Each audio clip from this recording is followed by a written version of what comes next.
Well, what's most alarming is that, we represent workers in a variety of fields, but clearly in our manufacturing base, we see on a weekly basis announcements of closures, of layoffs, of jobs that are being exported back to the United States or to the United States from American-owned companies.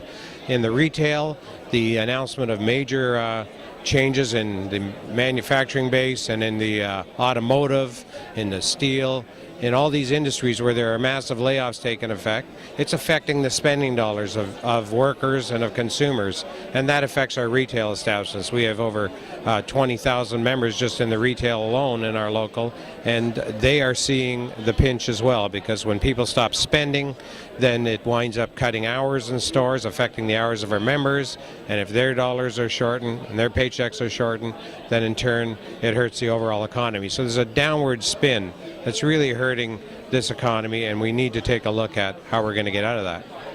Are your members feeling pressure to make concessions or in negotiations for contracts? Are they feeling pressure from the crisis? Well, I don't believe that the problem rests in the hands of the workers. Workers' pay is competitive with anywhere in the world.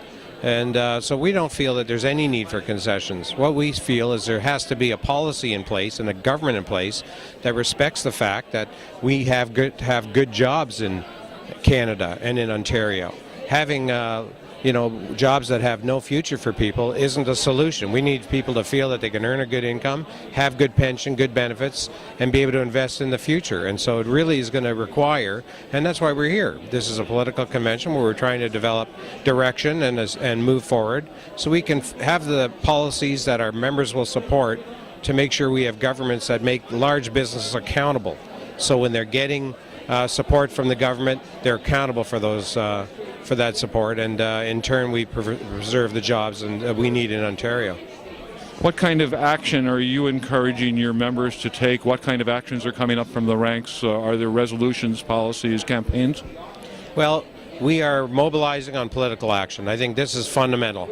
For years we deal with our issues at the bargaining table, and of course those of us who are activists have always been involved in politics, but it's becoming more and more important that we get our members to understand why everybody's affected by the decisions that are made in Parliament and in the provincial legislature, and so we have to get more involved. So one of the fundamental things our union is doing is engaging a full political action network within our organization to reach out to our members to make them aware how they have to be involved, understand the issues, and make choices that will better protect our wages, our benefits, our jobs for the future.